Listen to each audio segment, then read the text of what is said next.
Kita bersatu dalam doa. Di malam Natal ini kami bersyukur Tuhan masih memberikan kami kesempatan untuk bisa merayakan hari kelahiran-Mu Tuhan. Terima kasih Tuhan. Dan tiba saat kami mau mendengarkan kebenaran dari firman Tuhan. Biar kebenaran firman Tuhan ini yang memerdekakan setiap kami. Terus menambah sukacita, damai sejahtera, dan pengharapan kami. Persiapan masuk tahun 2026. Kami sambut firman-Mu dengan ucapan syukur dalam nama Tuhan Yesus. Sama-sama kita katakan amin. Silakan duduk Bapak Ibu semuanya.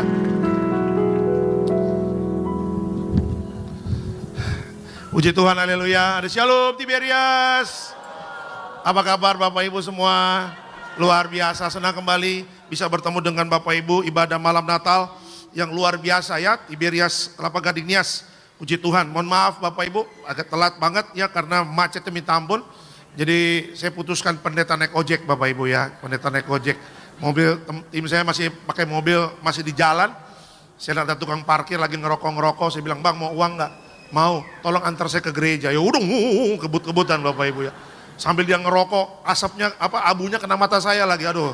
Saya bilang dia nggak tahu yang gonceng pendeta itu Bapak Ibu ya. Jadi itulah ceritanya. Saya nggak tahu rupanya di samping ada acara ya. Ada acara Christmas juga, makanya macet sekali dari mulai depan. Ya, dari mulai turunan Moe itu udah macet, tol juga macet sekali. Ya, tapi apapun yang terjadi acara ibadah harus terus berjalan ya. Amin ya. Oke, yuk langsung masuk firman Tuhan. Bisa dikeluarkan temanya pada hari ini. Judulnya adalah Natal adalah bukti bahwa Allah tidak jauh, Ia hadir. Ya, Natal adalah bukti bahwa Allah tidak jauh, Ia hadir. Oke, kita lihat Alkitab kita dari Yesaya 9 ayatnya yang kelima. Yesaya 9 ayatnya yang kelima. Sebab seorang anak telah lahir untuk kita, seorang putra telah diberikan untuk kita, lambang pemerintahan ada di atas bahunya dan namanya disebutkan orang penasihat ajaib, Allah yang perkasa, Bapa yang kekal, dan Raja damai. Apa maksud dari ayat ini? Natal adalah momen ketika janji Allah menjadi nyata. Kehadiran Yesus menegaskan bahwa Allah tidak hanya berjanji, tetapi benar-benar datang ke dalam dunia manusia. Bapak Ibu bisa bayangkan Kak kalau Allah tidak menjadi manusia? Bapak Ibu bisa bayangkan nggak kalau Allah tidak memberikan Yesus anaknya yang tunggal bagi kehidupan Bapak Ibu dan saya? Kita semua diberkati, kita semua punya fasilitas. Tetapi fasilitas yang kita punya Bapak Ibu itu sama sekali tidak bisa menyelamatkan kita. Kita punya uang, Bapak Ibu ke showroom beli mobil, BMW. BMW bisa kita nikmati dengan enak. Iya kan? Tapi BMW tidak bisa membawa kita, membawa keselamatan untuk masuk di dalam kekekalan. Bapak Ibu punya uang, beli apartemen, beli rumah mewah. Iya kan? Apartemen bisa kita nikmati. Rumah mewah bisa kita nikmati. Ibu-ibu punya uang mau investasi emas taruh di tangan, emas taruh di cincin, emas taruh di giwang, ya kan, emas taruh di gigi malah Bapak Ibu ya kan. Ya kan, semua bisa kita nikmati Bapak Ibu, tetapi emas yang kita beli dengan beberapa karat dan sebagainya itu tidak bisa menyelamatkan kita. Semuanya hanya bisa kita nikmati semuanya. Tetapi kalau berbicara keselamatan Bapak Ibu, ia akan berbicara dosa. Nah pertanyaannya adalah apa? Bagaimana kita bisa menyelesaikan dosa? Ya 3 minggu terakhir ini saya katakan Bapak Ibu, musuh utama manusia itu bukan karena nggak punya duit. Musuh utama manusia bukan karena gagal. Musuh utama manusia bukan karena apa yang kita kerjakan tidak berhasil. Tetapi musuh utama manusia itu adalah dosa. Ya kan, karena kita dia menderita. Karena kita dia menderita, karena Yesus rela mengambil penderitaan di atas kayu salib. Karena memang hanya Yesuslah yang bisa menyelesaikan dosa Bapak Ibu dan saya. Perbuatan baik, uang kita, ya kan, saham kita, investasi kita nggak bisa. Semua hanya bisa kita nikmati di dalam dunia, hanya sampai situ. Tetapi berbicara keselamatan, berbicara alam roh itu dibagi dua Bapak Ibu. Satu di atas, satu di bawah. Alkitab mengatakan di bawah ada kertak gigi, di bawah ada penderitaan. Ya kan, di bawah itu adalah tempat-tempat orang yang menolak Yesus, yang terlambat bertobat, yang tidak menjaga hidup dalam kekudusan. Tetapi ketika Yesus naik ke sorga, disitulah tempat Bapak Ibu dan saya. Alkitab mengatakan dia akan datang kembali untuk membawa Bapak Ibu dan saya. Kemana? Ke tempat di mana dia berada. Jadi Yesus datang ke dunia yang pertama Bapak Ibu, itu untuk menyelesaikan dosa Bapak Ibu dan saya, yang dimana manusia sehebat apapun, sepintar apapun, punya pengalaman kerja sehebat apapun, dia tidak bisa menyelesaikan dosa. Dosa itu hanya bisa diselesaikan melalui Yesus, melalui darahnya di atas kayu salib tercurah bagi kita. Di situ Yesus katakan apa? Sudah selesai. It is finished, tetelestai. Ya kan, jadi bayangkan Bapak Ibu, kalau Yesus tidak jadi, kalau Allah tidak memberikan Yesus dalam kehidupan kita, kita mau kemana hidup kita? Ya, kita kaya nggak selamat, nggak punya duit juga nggak selamat. Ya kan, Alkitab mengatakan buat apa punya dunia, buat apa punya semuanya, tapi nggak selamat buat apa? Ya kan, jadi kebutuhan utama manusia itu adalah keselamatan. Kalau hari ini Bapak Ibu dan saya bisa menikmati berkat, ada fasilitas, hidup enak, hidup nyaman, itu hanya bonus saja. Bonus, Pak saya kerja Pak, diangkat jadi manajer, puji Tuhan Pak dapat bonus mobil, ya bersyukurlah. Pak puji Tuhan Pak saya dapat asuransi Pak di kantor, bisa check up, medical check up, dalam maupun luar negeri. Pak puji Tuhan Pak saya jadi presiden direktur di satu perusahaan, saya dapat fasilitas 20% dari saham perusahaan Pak, ya bersyukur. Itulah bonus-bonus yang Tuhan berikan, tetapi untuk keselamatan beda lagi caranya. Ya kan, keselamatan Bapak Ibu dan saya harus mengerjakan dengan hidup dan takut dan gentar akan Tuhan. Banyak orang yang mengejar pencapaian-pencapaian Bapak Ibu, tetapi mereka lupa untuk mempersiapkan diri untuk masuk dalam kekekalan. Repotnya kita sukses di dunia, repotnya kita berhasil di dunia, tapi kalau nggak berhasil di alam roh buat apa? Ya kan, kita punya segalanya, tapi nama Bapak Ibu dan saya tidak tercatat dalam kitab kehidupan buat apa?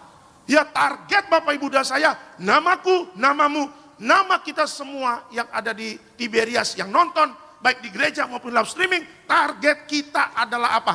Harus masuk kitab kehidupan. Namamu, namaku, itu harus tercatat. Harus tercatat.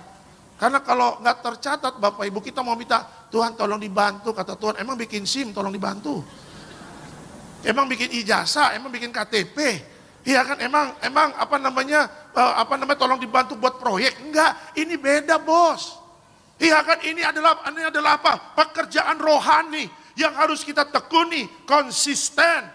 Ya kan, kita nggak bisa punya suam-suam kuku. Alkitab mengatakan berjaga-jaga dan berdoa selalu. Apalagi Natal sekarang Bapak Ibu berbeda. Saya pernah katakan, berbeda Natal 2000, tahun 2000, berbeda dengan Natal tahun 99, berbeda dengan Natal tahun 2001, 2002. Ini Natal akhir zaman Bapak Ibu. Ini Natal akhir zaman yang dimana Natal harus kita apa? Menjadi evaluasi hidup kita. Kalau tiba-tiba Yesus datang hari ini, gimana? Kita siap gak? Wah, yakin.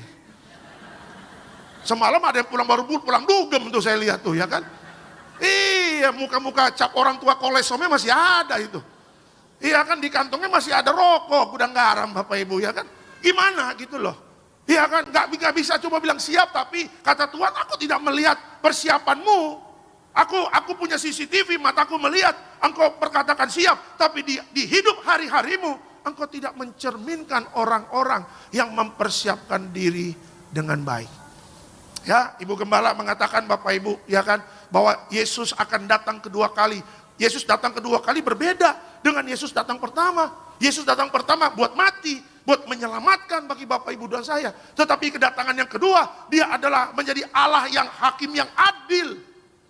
Ya kan, dia juga yang menjemput Bapak Ibu dan saya menjadi mempelai. Ya, jadi Natal pada hari ini adalah bukti bahwa Allah tidak jauh. Ya, Allah itu hadir. Ya, dia hadir. Dia akan hadir menyertai Bapak Ibu dan saya sampai selama-lamanya. Dia Immanuel. Dia tahu hidup akhir zaman tidak mudah. Dia tahu hidup akhir zaman sulit. Dia tahu hidup akhir zaman banyak orang yang di PHK. Bapak Ibu masuk tahun 2020 banyak yang di PHK loh. Bahkan bukan hanya awal tahun, di Sarbini kemarin pasangan suami istri. Udah Natal, sebenarnya Natal sukacita, Natal bahagia, makan nastar bareng-bareng Bapak Ibu. Iya kan, makan kue dan sebagainya, tapi ini suami istri, istrinya bawa anak satu, suaminya bawa anak yang kedua, tapi mereka altar call mengatakan apa? Kami berdua di PHK. Lah, kok PHK-nya bulan Desember Pak? Ya nggak tahu Pak, kebijakan perusahaan. Coba lihat, Ya, kalau Bapak Ibu di pihak dia bagaimana? Ya kan, sementara di sisi lain kita bersuka cita. Di sisi lain kita bersyukur. Di sisi lain beli baju baru, ya makan kue tart, kumpul-kumpul keluarga. Tapi di sisi yang lain ada orang Kristen yang juga mengalami kesulitan di akhir zaman ini. Ya, tapi apapun yang terjadi, apapun musim kehidupan kita, Yesus tidak pernah meninggalkan kita. Amin. Dia hadir, dia hadir, dia hadir Bapak Ibu. Dia hadir untuk kita. Dia hadir untuk kita, makanya jangan jangan hopeless, jangan seperti kehilangan pengharapan, jangan. Ya, situasi memang tidak akan semakin baik. Menjelang kedatangan Yesus kedua kali akan semakin chaos Bapak Ibu. Makanya Yesus katakan apa? Adakah imanku jumpai di bumi? Di saat masa sukar, di saat masa sulit, di saat juga agenda-agenda dunia sedang berperang dan sebagainya. Ya, politik-politik yang kejam dan sebagainya. Kita sebagai orang Kristen berdiri di mana? Ya, berdiri teguh di dasar iman yang kuat dan tetap fokus kepada Tuhan. Jangan kompromi dengan dunia. Karena apa? Sekali engkau kompromi, dunia akan menarik, menawarkan lagi. Ya, jangan. Kita harus punya integritas. Ya, kita harus punya prinsip dalam kehidupan kita. Ya, nggak apa-apa. Dunia menawarkan apapun, aku tidak peduli. Tapi yang penting bagi hidupku adalah kehadiran Yesus dalam hidupku. Itu sudah lebih dari cukup. Amin. Ya, setialah sama Tuhan Yesus Bapak Ibu. Dia adalah Allah yang tidak pernah meninggalkan orang yang berharap kepadanya. Kasih tepuk tangan yang meriah untuk Tuhan Yesus. Oke, kita langsung masuk dalam slide selanjutnya. Nah, belajar dari Alkitab, apa makna kehadiran Yesus dalam kehidupan manusia? Apa makna kehadiran Yesus dalam kehidupan manusia? Yang pertama, Allah hadir dan menepati janjinya. Ya, Allah hadir dan menepati janjinya. Mika 5 ayat yang pertama. Tetapi engkau, hai Betlehem Efrata, hai orang yang terkecil di antara kaum-kaum Yehuda, daripadamu akan bangkit bagiku seorang yang akan memerintah Israel. Yang permulaannya sudah sejak purbakala, sejak dahulu kala. Keterangan dari ayat ini apa? Janji tentang Mesias disampaikan jauh sebelum Natal terjadi. Kelahiran Yesus membuktikan bahwa Allah setia, tidak pernah lalai, dan selalu hadir tepat pada waktunya. Jadi kehadiran Allah berbicara tentang Allah hadir untuk menepati janjinya. Ya, setiap apa yang terjadi di perjanjian baru, khususnya untuk datangnya juru selamat Bapak Ibu, Alkitab perjanjian lama sudah menubuatkan. Ya, jadi kalau Alkitab sudah menubuatkan, ya apa yang terjadi di perjanjian lama, apa yang terjadi di perjanjian baru, sementara nabi, sementara rasul dan beberapa kitab di perjanjian lama sudah mengatakan akan datangnya juru selamat dan sebagainya, itu pasti akan terjadi. Ya, jadi apa makna dari nubuatan-nubuatan itu, dari PL dan PB, dari perjanjian lama dan ke perjanjian baru? Itu artinya apa? Setiap janji Tuhan itu pasti tergenapi di dalam kehidupan manusia. Ya, jadi kalau kedatangan Yesus saja tergenapi, kedatangan Yesus saja pasti terjadi, sudah terjadi tepat pada waktunya, apalagi kalau Tuhan berjanji untuk kita. Ya, kita membaca Alkitab, Tuhan saya lagi sulit nih, saya lagi susah. Ya, lagi ada masalah ekonomi, tapi Tuhan mengatakan apa? Selama kamu menjadikan aku gembala, engkau adalah domba-dombaku. Mazmur 23 mengatakan apa? Tuhanlah gembalaku, takkan kekurangan aku. Ya kan, jadi kalau menghadapi masalah, jangan lari kemana-mana. Ya, kalau ada tantangan, jangan ada lari kemana-mana. Kalau ada pencobaan, jangan lari kemana-mana. Ya, langsung cari janji Tuhan terhadap masalahku ini apa. Banyak orang akhirnya cari alternatif Bapak Ibu. Ya, masa orang Kristen tanya masa depan ke kartu tarot. Ya, masa orang Kristen tanya masa depan lihat garis tangan. Wah, ini garis tangannya Madesu nih apa? Masa depan suram. Waduh. Kenapa kok garis tangannya? Iya, agak ngelingker-lingker. Awak pun ngelingker-lingker ini punya garis tangan ini. Terus kita nggak punya masa depan begitu? Ya, masa depan ditentukan dengan garis tangan? Ya, ada lagi masa depan ditentukan dengan alis. Kalau tebal, masa depannya uangnya banyak. Tapi kalau alisnya botak, Bapak Ibu, nangadong hepengku katanya begitu. Ya, Apaan sih? Dan yang lucunya Bapak Ibu, banyak orang Kristen yang percaya kayak begitu-begitu. Saya katakan Bapak Ibu, stop dan bertobat.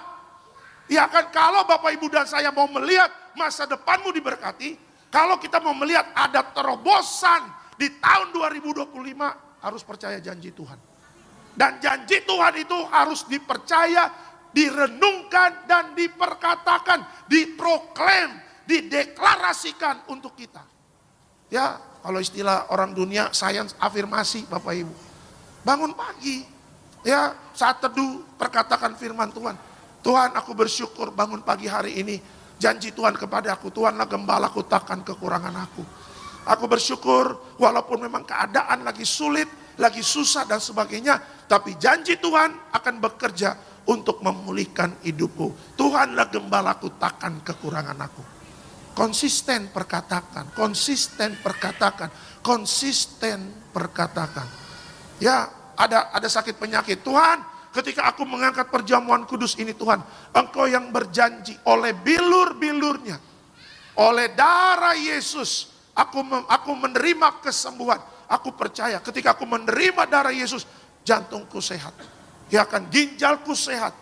Ya, kanserku sembuh, tumorku sembuh, vertigoku sembuh, darah tinggiku sembuh, darah rendahku sembuh. Ya kan, kepala cenut-cenut, nggak bisa tidur. Kenapa? Nggak ada uang. Nah itu dia tuh. Rupanya nggak bisa tidur bukan karena vertigo, nggak ada uang Bapak Ibu ya kan. Ayo, come on. Kita sering percaya sama janji orang. Janji orang kita percaya, padahal orangnya udah berapa kali bohongin kita. Enggak, dia pasti benar kok. Ya, istrinya bilang, Pak dia tukang tipu. Enggak, dia pasti benar, dia pasti tepati janjinya.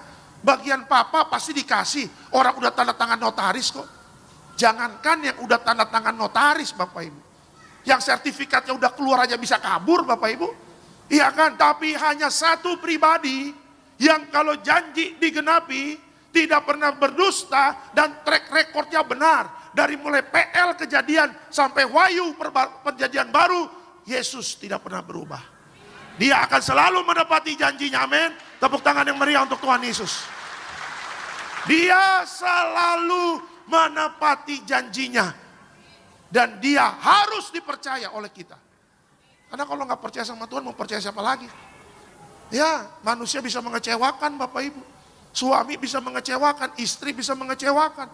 Anak bisa mengecewakan, rekan bisnis bisa mengecewakan. OB di kantor pun bisa mengecewakan. Semua manusia bisa mengecewakan. Tapi satu pribadi, Immanuel, Allah yang hadir menyertai kita, dia tidak pernah mengecewakan. Amin. Ya, masuk tahun 2026. Percaya kalau Tuhan menepati janjinya, dia memberikan Yesus. Semua janji Tuhan untuk kebaikan hidup kita pasti tergenapi. Kasih tepuk tangan yang meriah untuk Tuhan Yesus. Jadi yang pertama Bapak Ibu, ya, kenapa makna kehadiran Yesus dalam kehidupan manusia, ya. Yang pertama adalah Allah hadir dan menepati janjinya. Yang kedua, kehadiran Tuhan berbicara apa? Yang kedua adalah Allah hadir di tengah pergumulan manusia.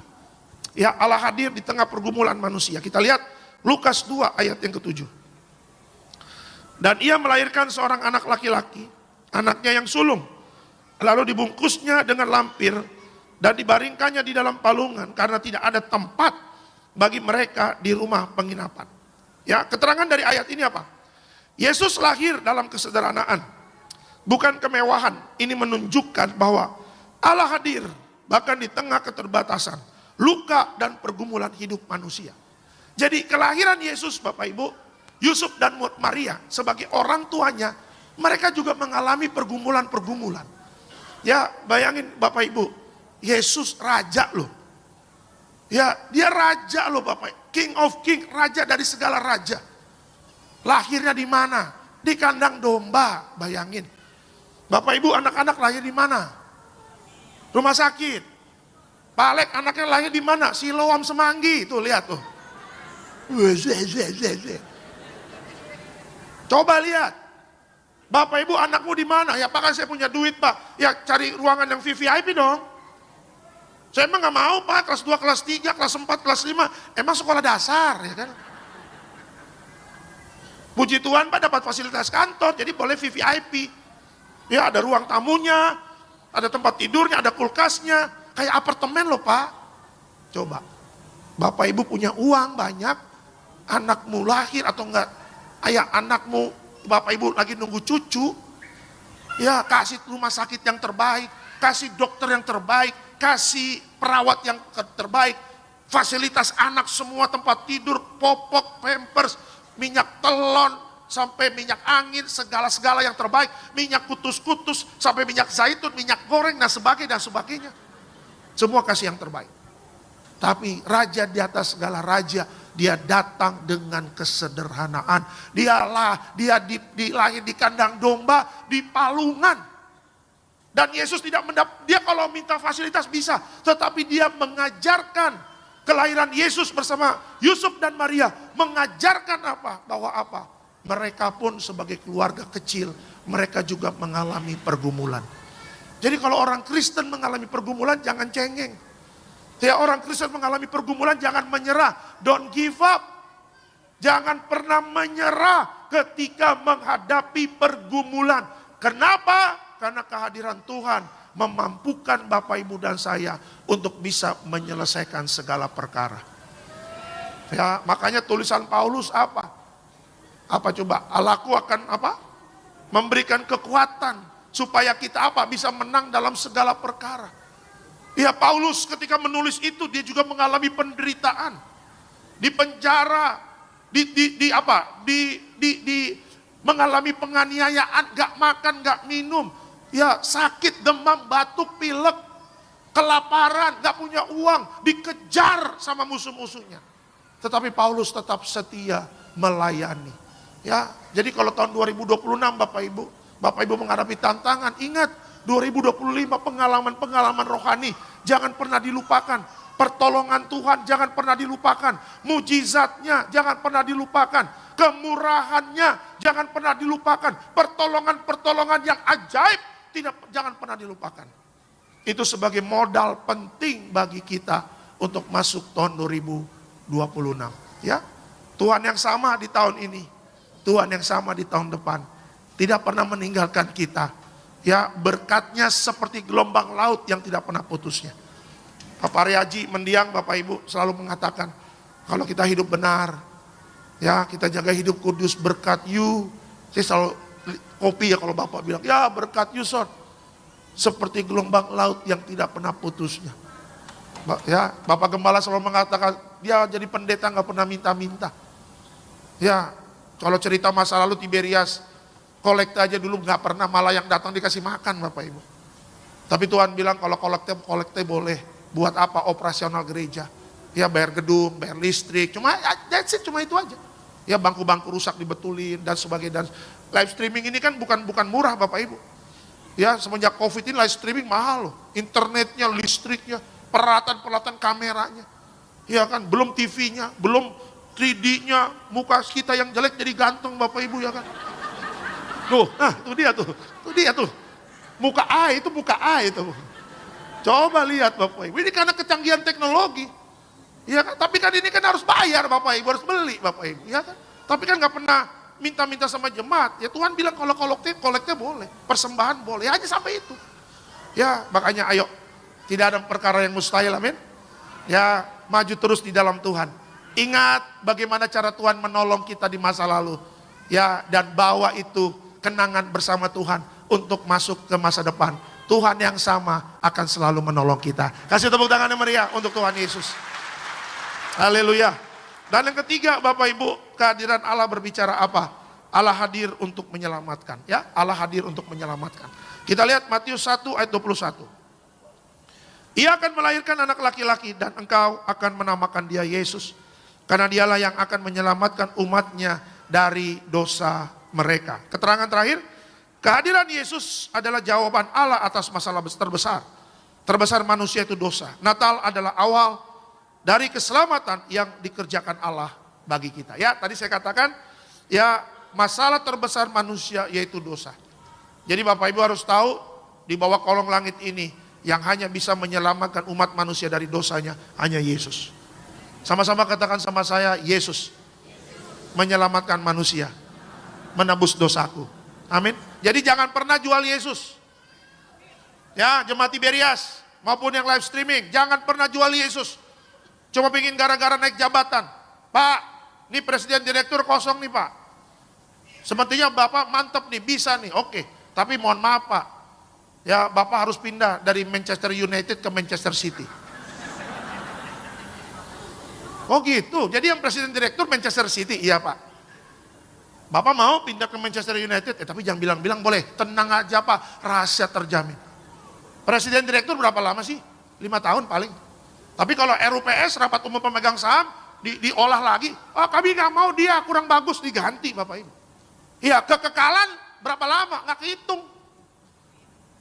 Binasa nggak kehitung, di sorga nggak hitung, ya selama-lamanya, forever. Jadi pikir panjang, tukar Yesus cuma yang 5 tahun, sementara bersama Yesus selamanya. Hati-hati. Bapak-bapak nih ya, hati-hati Pak ya dengan godaan bisnis. Tambang-tambang dengan nilai yang fantastis. Ditawarin ini. Tapi Pak harus pindah ke Manchester City. Jangan Pak. Jangan Pak. Ya mendingan kita dapat sedikit tapi kita tidak meninggalkan iman kita. Tuhan cukup-cukupin. Tuhan bisa tambah-tambahkan berkat-Mu. Amin. Ya, jangan tinggalkan Yesus cuma gara-gara pingin kaya. Duh Pak, udah capek miskin Pak. Ditawarin Pak. Ya, ini perempuan Pak, saya ditawarin untuk jadi kaya Pak, punya kelapa sawit Pak di Kuching Malaysia. Wah. Sarawak Malaysia. Sama Paci Pak, Paci ya kan. Jangan. Ya, buat apa punya dunia tapi nggak ada Yesus, binasa juga. Dan yang paling banyak nih percintaan nih, laki-laki dan perempuan. Ya, beberapa jemaat bilang, Pak, anak saya pacaran dengan yang beda agama. Menurut Pak Alek, kasih tahu dia terang dan gelap nggak bisa bersatu. Udah Pak, ya udah tanggung sendiri resikonya. Ya, konsekuensinya tanggung sendiri. Kalau udah susah jangan telepon pendeta, bikin pusing dia, saya bilang begitu. Udah sulit aja telepon kita tengah malam ya kan. Minta curhat-curhat keluarga. Mana ada curhat keluarga jam 1 pagi Bapak Ibu ya kan. Itu mah kuntilanak Bapak Ibu ya kan. Udah dibilang terang bilang gak bisa bersatu masih dipaksain. Tapi kan bisa, terserah ngana. Kalau mau bisa terserah lu. Kan lu sendiri yang jalanin. Kalau kita mah Kristen sama Kristen diberkati di Tiberias, minyak anggur tidak dirusakkan. Iya. Kalau cuma beda-beda suku ya udahlah cincai lah ya kan. Iya kan? Bener nggak? Pak saya Batak sama Manado, awak pun sama Manado. Aman, iya kan? Batman membela yang benar Bapak Ibu ya kan. Ya kalau cuma beda-beda suku ya udahlah. Kita kan juga nggak tahu jodoh kita siapa. Bener nggak Bapak Ibu ya kan? Kalau jodoh kita Ambon ya dapatlah Ambon. Kalau jodoh kita orang Jogja ya dapatlah Jogja. Pak saya Batak mau cari Bonuni Raja, ya udah carilah kau. Di lapo-lapo terdekat ya kan, carilah. Siapa tahu ada anak tulang di situ ya kan. Paribanmu ya kan masih kosong, nggak masalah. Yang penting diberkati di gereja, itu dia. Mau sukunya apa kek, mau bule kek, mau sampai luar angkasa kek terserah.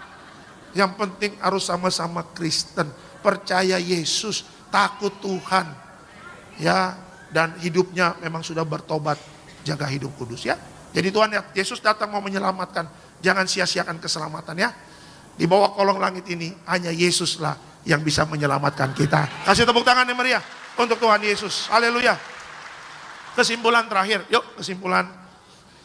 Natal menegaskan bahwa Allah hadir tidak jauh.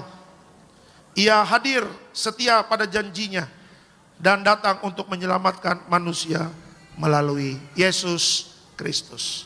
Selamat malam Natal. Tuhan Yesus memberkati. Kita beri kemuliaan untuk Tuhan Yesus. Kita bersatu dalam doa. Bapa di sorga, terima kasih 25 Desember 2025. Tuhan masih mengizinkan kami untuk bisa merayakan Natal bersama keluarga. Sungguh sukacita dan damai sejahtera yang Tuhan berikan mengisi hati dan pikiran kami. Oleh karena itu biar berkat Natal selalu menyertai hidup kami. Mempersiapkan diri kami untuk masuk tahun baru 2026. Kami bersyukur Tuhan Yesus hadir dan selalu ada dalam hidup kami. Penyertaan-Mu, Allah Immanuel yang tidak pernah meninggalkan kami.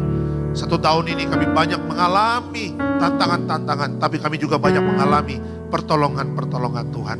Kami bersyukur sekali atas semua kebaikan-kebaikan Tuhan dalam hidup kami. Sebagai ucapan syukur, kami mau mendengarkan firman Tuhan. Kami tahu pendengaran akan firman Tuhan membangkitkan iman. Iman kami tidak pasif, tetapi iman kami hidup.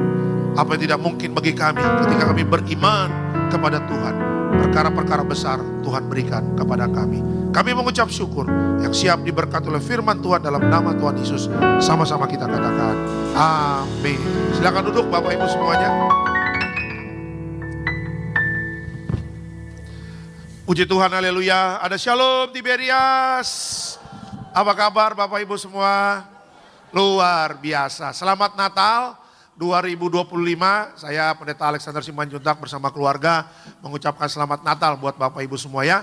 Dan kita sangat bersyukur di hari Natal ini 25 Desember. Saya lihat Bapak Ibu cerah-cerah semuanya. Sukacita pasti ya, damai sejahtera ya. Bersyukur ya Tuhan masih kasih kita nafas hidup sehingga kita bisa merayakan Natal bersama keluarga. Jadi doa saya semua sehat-sehat. Ya persiapan untuk masuk tahun 2026. Ya kalau Tuhan tolong di tahun 2025, Tuhan yang sama juga pasti tolong kita. Amin ya. Itu dia. Oke, masuk firman Tuhan, bisa dikeluarkan temanya.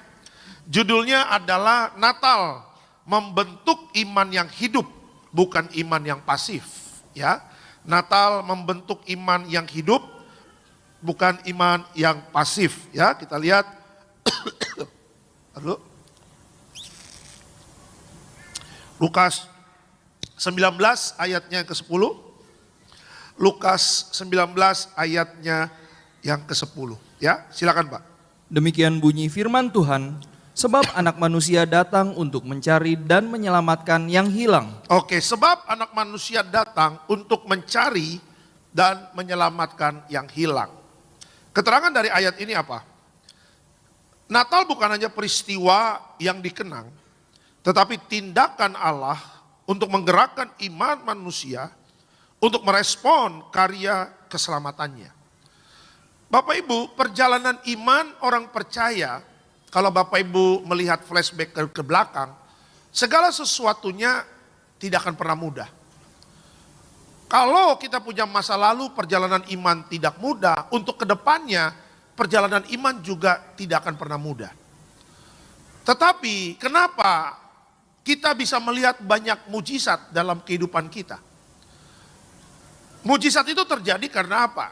Kalau Bapak Ibu baca Alkitab, Bapak Ibu baca tentang orang buta. Orang buta ditanya sama Tuhan, kamu mau lihat, kamu mau apa? Aku mau melihat. Jadilah sesuai dengan imanmu. Setiap orang yang bertemu dengan Tuhan Yesus, Tuhan memberikan kesempatan untuk mereka menyatakan apa yang mereka mau. Kalau apa yang mereka mau sesuai dengan apa yang mereka butuhkan, Tuhan berikan.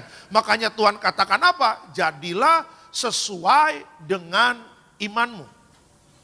Jadi Natal ini mengajarkan kepada Bapak Ibu dan saya, apa yang mau kita lihat ke depan, kalau kita punya iman yang pasif, tidak akan pernah terjadi Bapak Ibu. Goncangan demi goncangan membuat iman kita akhirnya kuat. Ya, seleksi-seleksi alam yang terjadi dalam kehidupan kita, kesulitan, tantangan, pencobaan. Sebenarnya Tuhan izinkan segala sesuatu itu terjadi. Tujuannya apa? Supaya kita punya iman yang hidup. Jadi Natal itu berbicara apa? Natal berbicara Allah menjadi manusia. Ya kan, apa yang Yesus kerjakan di dalam dunia 3,5 tahun pelayanan. Di situ Yesus mengajarkan kepada Bapak Ibu dan saya untuk berani percaya, untuk berani beriman. Ya, coba karena Yesus kan adalah Allah yang tidak langsung tiba-tiba mujizat, nggak langsung tiba-tiba kasih pertolongan. Di situ Tuhan mengajarkan kepada kita, mau nggak engkau percaya dan kuat di dalam iman? Karena apa? Karena segala sesuatu pasti ada prosesnya. Kalau Bapak Ibu baca mujizat pertama kali Yesus itu ada di mana? Perkawinan di Kana. Ya kan? Ketika orang yang kawin perkawinan di Kana ngomong sama Ibu Yesus, anggurnya udah habis. Ibu Yesus ngomong sama Yesus, Yesus anggur udah habis. Ya kata Yesus, waktuku belum tiba Mama, waktuku belum tiba Ibu. Ya kan, dengan artinya apa? Kalau memang kita beriman waktunya belum tiba, yang memang belum jadi. Tetapi karena kita punya iman yang hidup, bukan iman yang pasif, akhirnya Bapak Ibu dan saya terus dan terus percaya kepada Yesus, akhirnya tepat pada waktunya mujizat terjadi. Benar kan? Ya kan, akhirnya perkawinan di Kana menghasilkan anggur. Ada waktunya akhirnya apa? Yesus melakukan perbuatan ajaib. Jadi Natal ini mengajarkan kepada Bapak Ibu dan saya, ayo jangan punya iman yang pasif. Karena apa? Karena Yesus sudah melakukan segala hal yang terbaik yang Tuhan berikan kepada kita. Yang tidak mungkin bagi manusia itu mungkin bagi Tuhan. Coba di bawah kolong langit ini siapa yang bisa mengatakan bahwa Allah menjadi manusia? Siapa yang bisa seperti Yesus? Gak ada. Coba di bawah kolong langit ini ada nggak yang mati dan bangkit pada hari yang ketiga seperti Yesus? Ada nggak? Ya, Bapak Ibu dan saya, kita memang belum bertemu dengan Tuhan Yesus. Tetapi dengan iman yang hidup, dengan iman yang percaya, kita percaya Yesus itu adalah Tuhan dan Juru Selamat kita. Dengan iman kita dimenangkan, dengan iman kita dibenarkan oleh Tuhan. Jadi tahun 2026 akan ada banyak hal yang kita hadapi. Masalah ekonomi, pekerjaan, ya tantangan demi tantangan, bencana alam, kita mendengarkan deru perang, segala sesuatu yang berbicara dengan negatif. Ya bagaimana kita menang dalam segala perkara? Jadikan iman kita tetap hidup dan percaya kepada Yesus. Amin. Ya, Natal kita berbeda dengan Natal-Natal yang tadi malam saya katakan, dengan Natal tahun 99, dengan Natal tahun 2000 awal berbeda. Natal 2025 ini banyak goncangan Bapak Ibu. Kita masuk tahun 2025 aja sudah banyak goncangan. Orang bekerja di PHK, orang sulit cari kerja. Kalau Bapak Ibu ingat berapa kali ada lowongan-lowongan pekerjaan, dibikin di Cikarang lah, dibikin di Tangerang lah, dibikin di mana kayak semua orang ribuan datang semua, bawa sertifikat, bawa ijazah, tapi mereka ketika mereka pulang zong. Saya lihat itu Bapak Ibu di TikTok, mereka rame-rame naik bis, naik kereta, bawa jas berharap bisa diterima kerja, tetapi banyak yang sampai hari ini masuk di dalam pergumulan-pergumulan, tapi ada juga yang tetap punya iman, mereka percaya Tuhan pasti tolong mereka. Ya, makanya goncangan demi goncangan akan selalu terjadi ketika Bapak Ibu dan saya masuk akhir zaman. Tapi jangan takut, Tuhan beserta kita. Amin. Jangan takut, kenyataan boleh berat, kenyataan boleh sulit, kenyataan boleh susah, tetapi Yesus tetap pegang kendali hidup kita. Ya, Yesus tetap berdaulat atas hidup kita. Yesus tetap membuka pintu-pintu yang sudah ditutup oleh dunia. Dengan iman yang hidup, kita bisa melihat pintu-pintu itu terbuka. Ya, yang sakit Tuhan sembuhkan, yang beban berat Tuhan pulihkan. Ya, tadi satu jemaat di SCB dia mengatakan, Pak Pendeta, saya keterikatan dengan obat, ya ada obat penenang dan sebagainya karena stres menghadapi masalah. Saya katakan jangan terikat dengan obat penenang. Terikatlah dengan Yesus, terikatlah dengan janjinya. Terikatlah dengan sukacita dan damai sejahtera. Ibu boleh menghadapi masalah besar, tapi Tuhan kita lebih besar dari masalah ibu. Ya, hari ini berbahagialah kita merayakan Natal. Yesus mengajarkan imanmu jangan pasif, imanmu hidup. 2026 tantangan kita mungkin seperti Goliat, tapi Alkitab mencatat Daud bersama Tuhan bisa mengalahkan Goliat. Artinya apa? Apapun yang terjadi, yang besar terjadi, Tuhan kita lebih besar.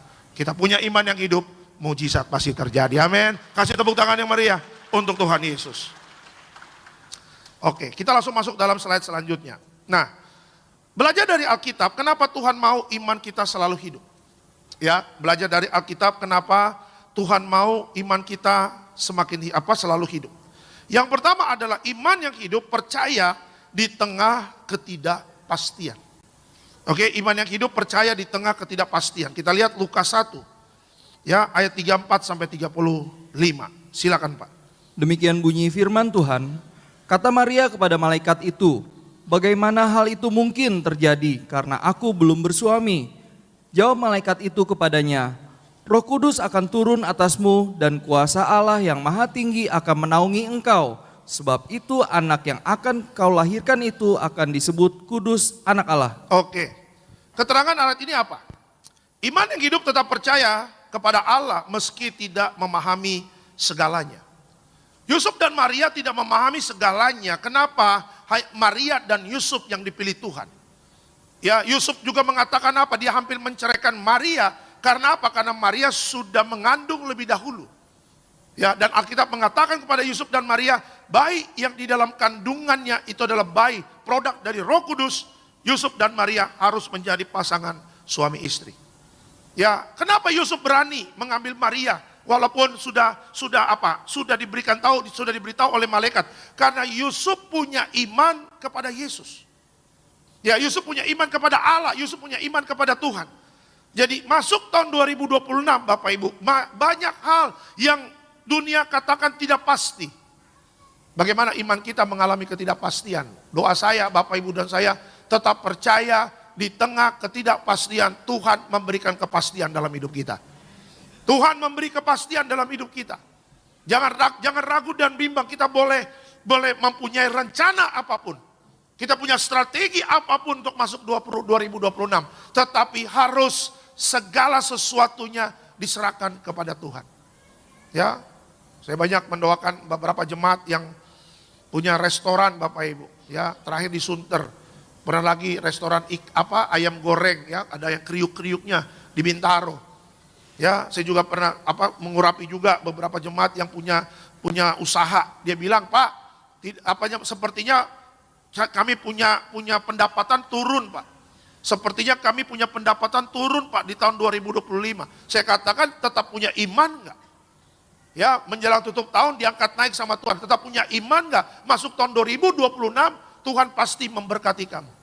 Karena apa? Karena kalau tidak punya iman yang hidup, Bapak Ibu dan saya akan terseret dengan ketidakpastian di dalam dunia ini. Ya, lihat anak-anak muda. Saya mendoakan banyak anak-anak muda di Balai Sarbini, Bapak Ibu.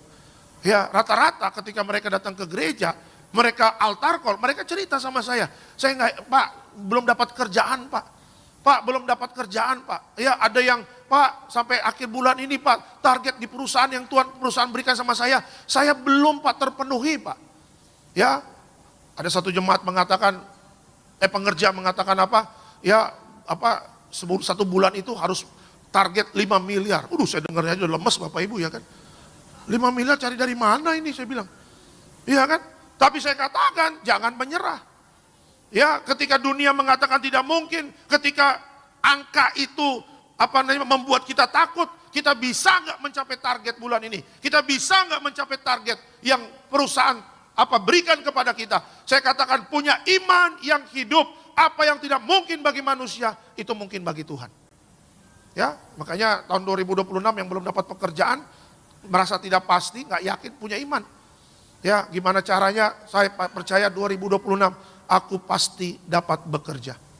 Ada satu perempuan di SCBD, Bapak Ibu, ya, kena PHK, nangis-nangis terus datang ke SCBD. Altar call, Pak, saya habis di PHK, Pak, saya habis di PHK, Pak, saya habis di PHK. Akhirnya nangis-nangis terus, saya kesal sama dia. Jangan nangis terus dong, beriman dong, saya bilang. Ya, nangis-nangis terus, kalau nggak beriman buat apa? Minggu kemarin dia happy, Pak Alek, puji Tuhan, udah dapat pekerjaan nih Pak, minggu depan udah medical check up, mukanya langsung berseri-seri. Ya kan, kemarin-kemarin ingat gak nangis-nangis? Iya Pak Pendeta. Kemarin-kemarin ingat gak meraju-meraju? Iya Pak Pendeta. Kemarin-kemarin ingat gak putus asa? Rasanya dunia kayak mau kiamat lah. Saya katakan, hari ini kau boleh sulit, tapi kalau kau punya iman, Tuhan bisa merubah situasi yang sulit menjadi hal yang baik dalam hidup kita. Amin. Siapa sih yang gak pernah mengalami kesulitan? Ya kan, siapa sih yang gak pernah ada dalam titik yang terendah? Tapi kenapa sampai hari ini kita bisa survive? Ya, kita bisa sampai di bulan terakhir, di tahun 2025, di bulan terakhir, bulan Desember. Sulitnya April, sulitnya Mei, sulitnya Juni. Tapi kenapa kita bisa sampai Desember? Karena kita punya iman, Bapak Ibu, kita percaya. Ya, Tuhan tidak pernah meninggalkan kita. Ya, jadi siapa hari ini yang sedang mengalami sedih, ya, saya ingin katakan, Natal tertawalah. Ya, Natal sukacitalah, ya. Pulang dari tempat ini ke Mall Kelapa Gading. Serbu tuh mall, makan enak dulu lah. Ya kan, Pak, saya kalau Solaria saya nggak level Pak. Wah, levelmu apa? Lapon itondong, itu dia. Ke Pramuka lah kau sana, ya kan. Atau mungkin ada kan yang lapo-lapo di sini ya, arah ke Koja sana, Tanjung Priuk, ya kan? Ya, atau di Sedayu ada tuh, di Sedayu tuh saya pernah makan lapo di sana. BPK Bapak Ibu, BPK, babi panggang karo. Saya kan lulusan luar negeri, karo Bapak Ibu ya kan. Lama di luar negeri ya kan. Di mana Pak? Antartika Bapak Ibu ya kan. Ya, bersukacitalah ya. Jangan memikirkan terus masalah, aduh bagaimana nih. Semua di kolong langit ini ada waktunya. Ada waktunya berhadapan dengan masalah. Tapi ada waktunya dengan iman yang hidup. Kita melihat masalah kita selesai. Mujizat terjadi. Amin. Kasih tepuk tangan yang meriah untuk Tuhan Yesus. Ya, itu dia. Jadi iman yang hidup adalah iman yang percaya di tengah ketidakpastian. Yang kedua, iman yang hidup berbicara apa? Yang kedua adalah iman yang hidup melangkah di dalam ketaatan. Ya, iman yang hidup melangkah dalam ketaatan. Kita lihat Matius 1 ayatnya ke-24. Silakan Pak. Demikian bunyi firman Tuhan. Sesudah bangun dari tidurnya, Yusuf berbuat seperti yang diperintahkan malaikat Tuhan itu kepadanya. Ia mengambil Maria sebagai istrinya. Oke. Keterangan dari ayat ini, iman yang hidup tidak berhenti kepada percaya. Tetapi dinyatakan lewat ketaatan yang nyata. Ada satu perjalanan iman, ya, orang yang di Alkitab yang luar biasa, orang ini menjadi bapak orang beriman, namanya Abraham, Bapak Ibu. Siapa yang nggak tahu Abraham? Abraham orang yang sangat taat. Ya, Abraham orang yang biasa, dia sangat diberkati secara finansial, dia punya ternak, dia punya tanah, dia punya segalanya. Tetapi karena begitu taatnya Abraham kepada Tuhan, ya Abraham rela meninggalkan Ur Kasdim, Abraham rela meninggalkan semua apa yang dia punya untuk taat kepada Tuhan.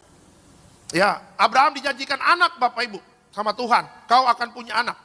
Tetapi ketika Tuhan memberikan janji kepada Abraham Bapak Ibu, dia dalam usia yang sudah lanjut. Berapa lama Abraham menunggu setia dalam ketaatan untuk percaya untuk punya anak? Sekitar 25 tahun dia menunggu anak.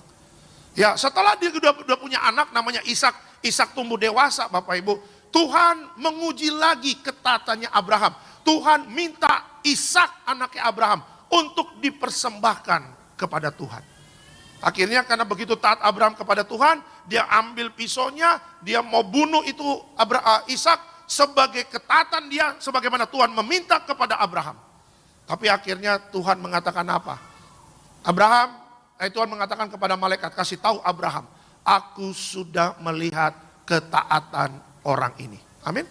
Jadi kalau Bapak Ibu dan saya punya iman yang hidup, Bapak Ibu, belajarlah melangkah dalam ketaatan.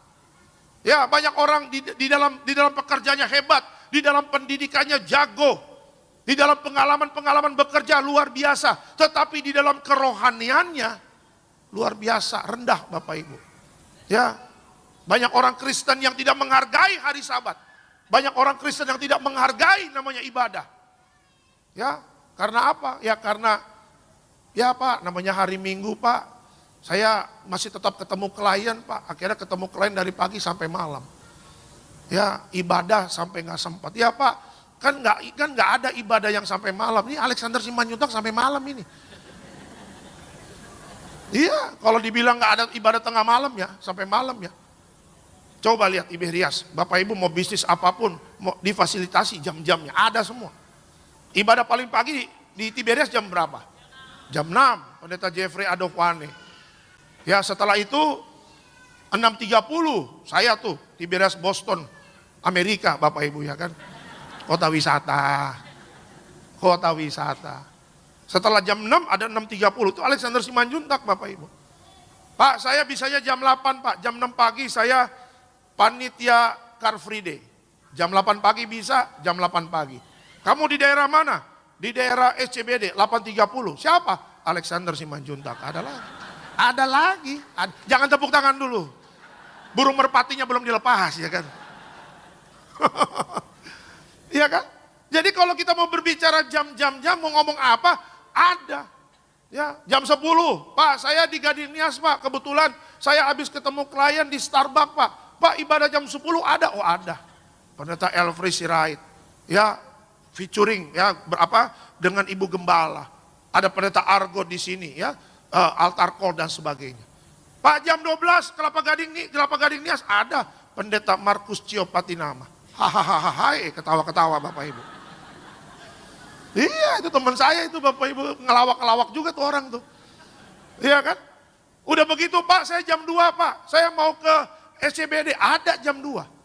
Ya Pak, saya malam Pak, jam 18 di Betos, ada.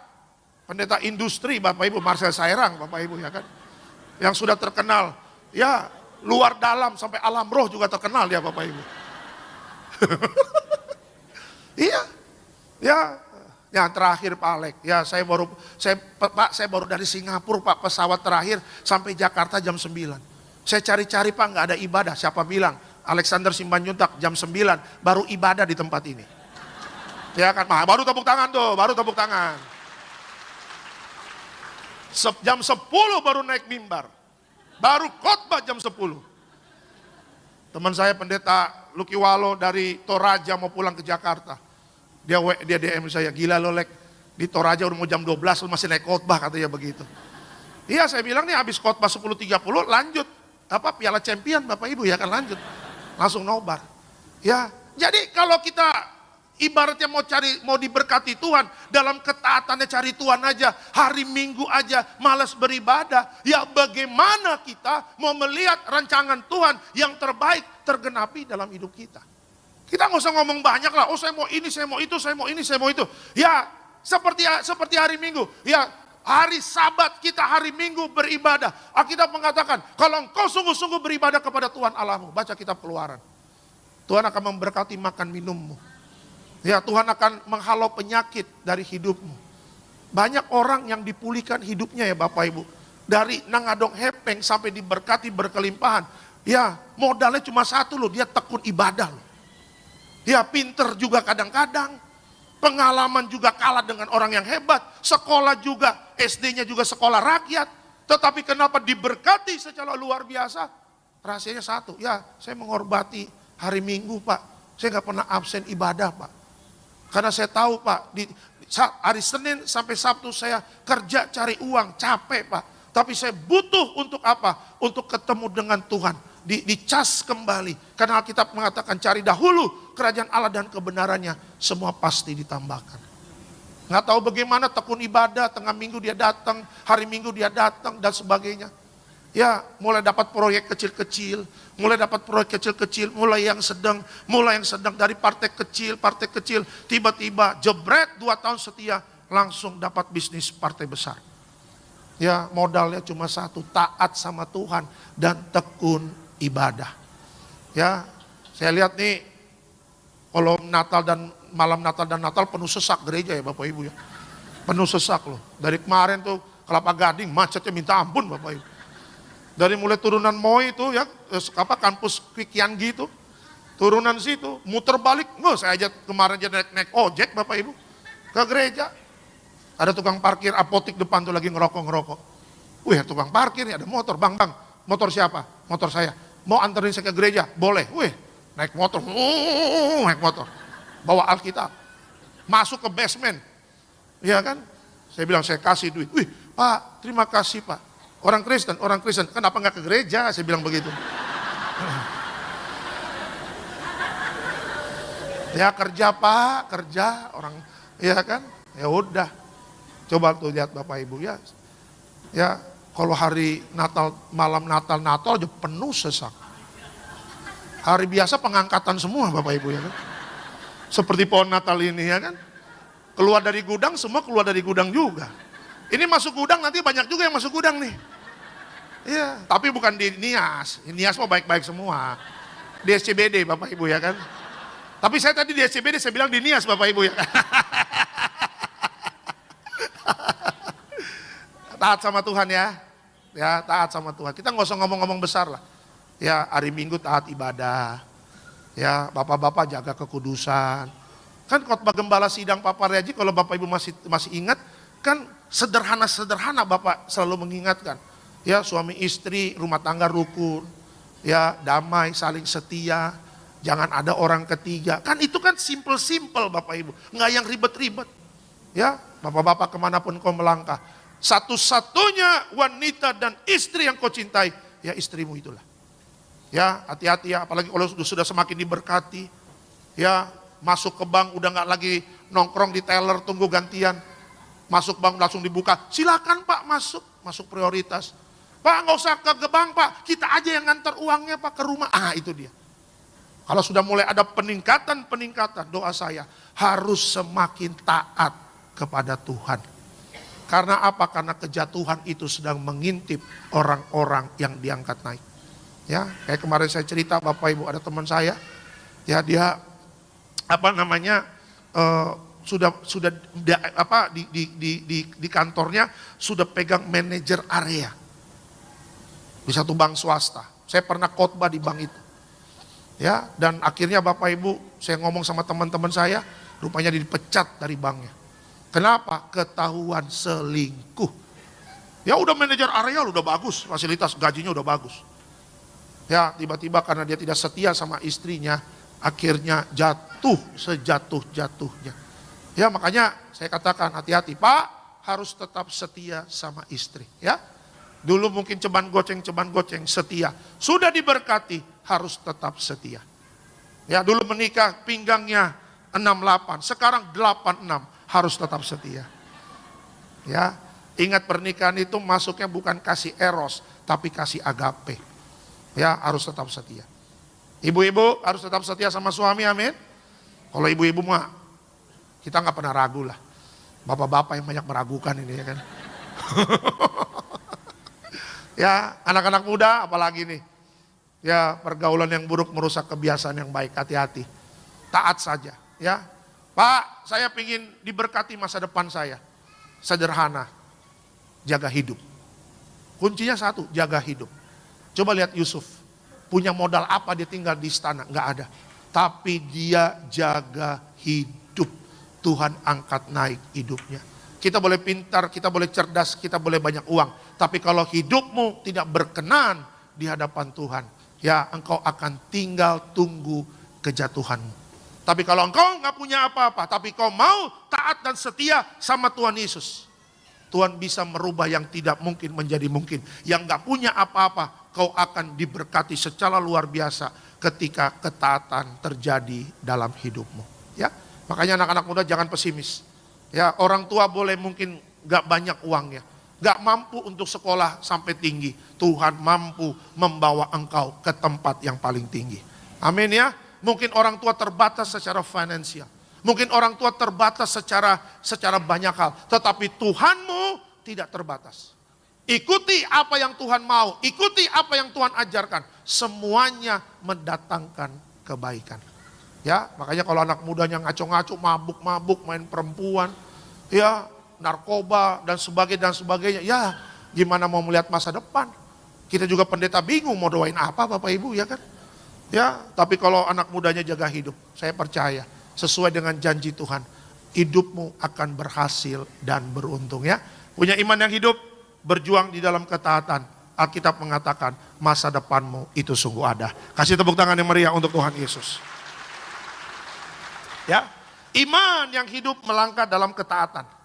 Jadi jangan sia-siakan waktu untuk bikin dosa. Ya, pergunakan waktu yang ada untuk jadi pelaku firman, taat kepada Tuhan. Dan yang ketiga terakhir, iman yang hidup berbicara apa? Yang terakhir, iman yang hidup mencari dan menyembah Kristus. Ya, yang terakhir ya.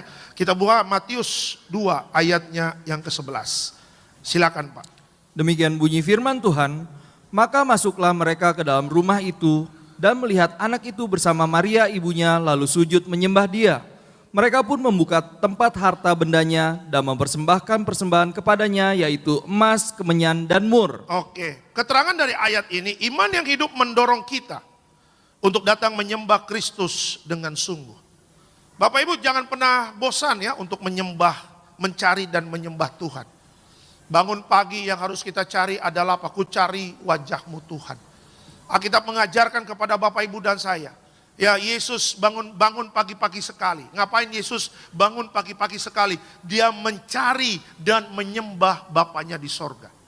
Ya, jangan dilewatkan bangun pagi, tiba-tiba sibuk melihat media sosial, sibuk melihat handphone kita, sibuk melihat aktivitas kita, langsung buka email dan sebagainya.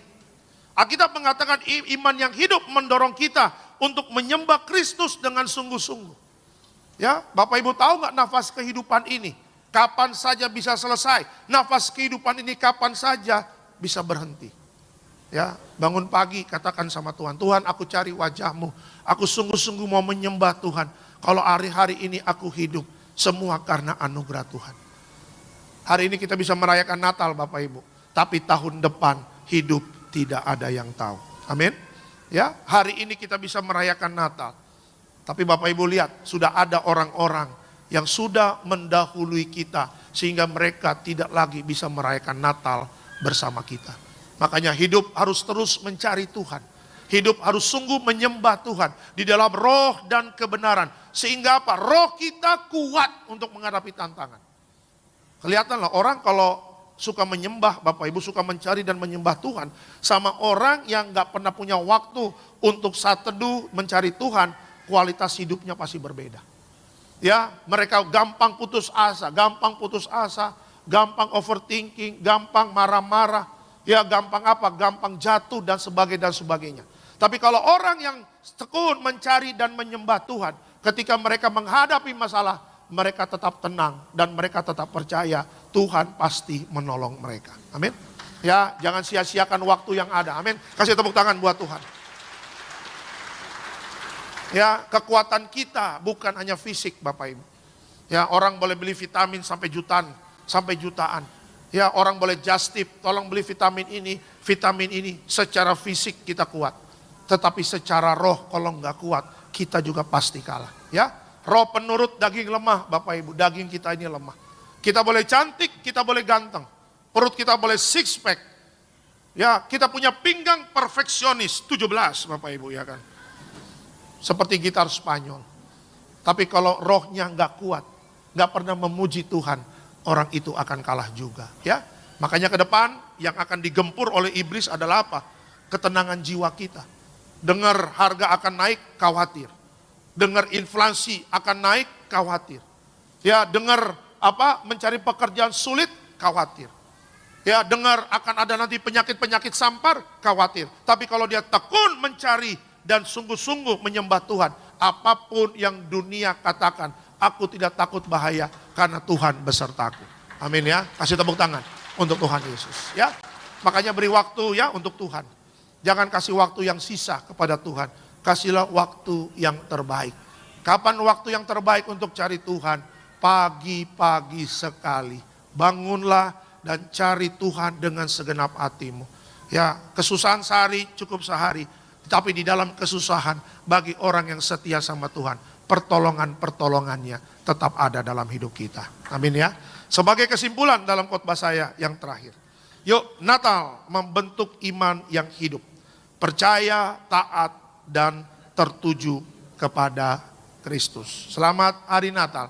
Iman yang hidup membawa kita kepada kemenangan. Kasih tepuk tangan yang meriah untuk Tuhan Yesus. Mari bersama-sama kita bangkit berdiri umat Tuhan. Kita akan pujian ini tubuhmu dan darahmu.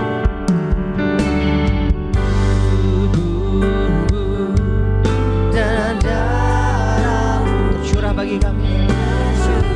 Kita bangkit berdiri bersama-sama jemaat Tuhan. Siapkan hati kita untuk kita menyatu dengan tubuh dan darah Tuhan Yesus. Menyucikan, menyembuhkan, sempurnakan.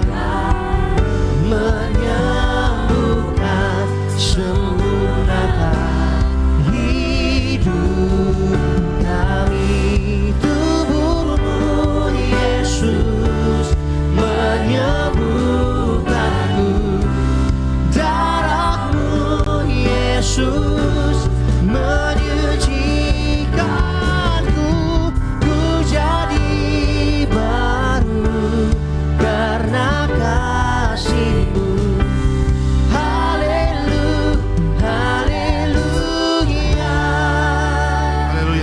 Masuk dalam perjamuan kudus, kita angkat rotinya terlebih dahulu.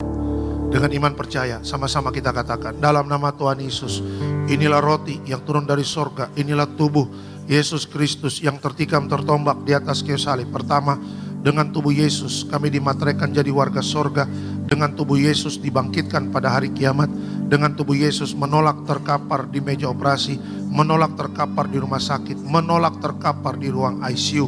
Kami juga menolak penyakit sampar, di mana melangkah dijaga malaikat. Dalam nama Tuhan Yesus, inilah roti yang turun dari sorga, inilah tubuh Tuhan Yesus. Kita makan, inilah tubuh Tuhan Yesus.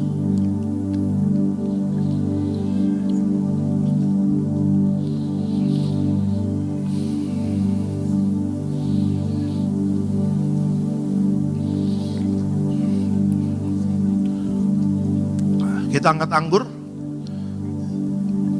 Sama-sama kita katakan, dalam nama Tuhan Yesus, inilah darah Yesus Kristus sebagai perjanjian baru yang kekal.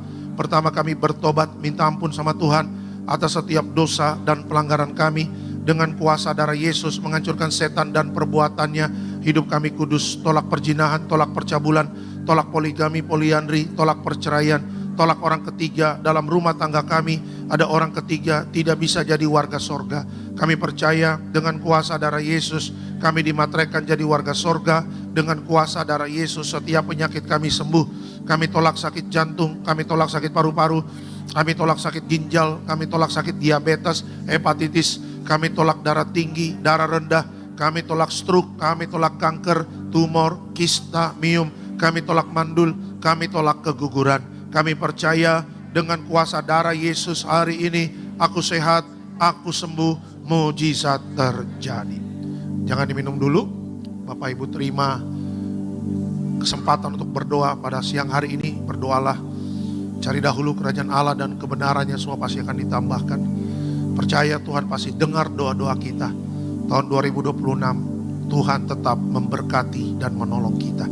Sama-sama kita katakan dalam nama Tuhan Yesus, perjamuan kudus ini kuasanya lebih dari roti mana. Pertama, dengan kuasa perjamuan kudus makan tidur diberkati, tidak miskin, tidak kekurangan. Dengan kuasa perjamuan kudus kami mulia jadi warga sorga. Dengan kuasa perjamuan kudus punya roh majikan, roh miskin, roh bangkrut, roh gagal kami tolak.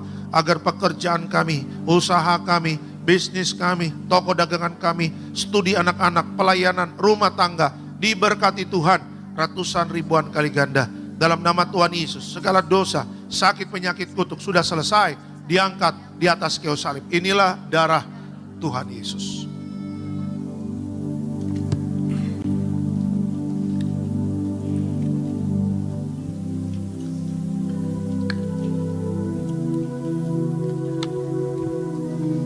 Minyak urapan memuliakan Allah dan manusia, hancurkan setan, sembuhkan orang sakit. Setiap kami yang diurapi penuh kemuliaan Tuhan. Dalam nama Tuhan Yesus, haleluya, amin. Diberkati setiap permohonan doa, doa orang benar. Bila yakin didoakan besar kuasanya, Amba mengangkat setiap permohonan doa ini. Terima mujizat, tidak perkara mustahil bagi Tuhan, haleluya. Kita, Bapak Ibu tetap bangkit berdiri, kita akan tutup ibadah ini. Diberkati selalu. Tiberias Gading Nias berdoa untuk seluruh pengurus yang melayani dari malam Natal sampai Natal. Kita percaya bahwa jerih payah Bapak Ibu dalam pelayanan tidak akan pernah sia-sia. Berdoa juga buat Gembala Sidang, Ibu Pendeta Darniati Pariaji. Tuhan berkati, panjang umur, juga selalu sehat, terus diberikan hikmat kebijaksanaan dalam memimpin gereja Tiberias Indonesia di akhir zaman ini, yang mempersiapkan jemaat yang kudus, misionaris dan siap ke surga. Berdoa buat Bapak Pendeta Aristo, Bapak Pendeta Argo Pariaji. Tuhan berkati, penuh kuasa, penuh mujizat dalam setiap pelayanannya. Terima kasih Bapak. Seluruh jemaat yang hadir pada hari ini, kita doa ya, biar Natal hari ini membawa kita untuk lebih baik lagi. Ya, jangan sampai iman kita pasif, iman kita terus hidup. Karena Allah yang hidup, Yesus namanya, selalu menyertai Bapak, Ibu dan saya. Terima kasih Bapak, sembuhkan yang sakit Tuhan dan berikan kelegaan kepada yang berbeban berat. Terima kasih. Berdoa buat anak-anak muda, ya dari sejak dini hiduplah takut akan Tuhan. Dan masa depanmu pasti diberkati Tuhan. Terima kasih Bapak, berkati untuk ibu keluarga, Ibu Selvi Mandagi, Tuhan berkati, selalu sehat sempurna bersama keluarga besar, anak mantu cucu. Tuhan berkati, di mana melangkah dijaga malaikat surga. Terima kasih Bapak. Hamba juga berdoa, satu pun dari kami tidak ada yang tertinggal, tidak ada yang terhilang. Program Tuhan berkumpul di bumi, berkumpul di kerajaan surga. Terima kasih Tuhan. Dan sebentar kami akan pulang dan nanti ada lanjut sesi jam 2, Pendeta Marcel dan terakhir Pendeta Sandy Siskandar. Berkati para hamba-hamba Tuhan melayani penuh kuasa dan penuh mujizat. Dan sebelumnya kita terima berkat dari Tuhan. Mari Bapak Ibu, arahkan hati dan pikiranmu, kita terima berkat dari Tuhan. Tuhan memberkati engkau dan melindungi engkau. Tuhan menyinari engkau dengan wajahnya, memberi engkau kasih karunia. Tuhan menghadapkan wajahnya kepadamu dan memberi kau damai sejahtera. Yang disayang Tuhan, diberkati Tuhan dalam nama Tuhan Yesus. Sama-sama kita katakan, amin. Selamat hari Natal, Tuhan Yesus memberkati.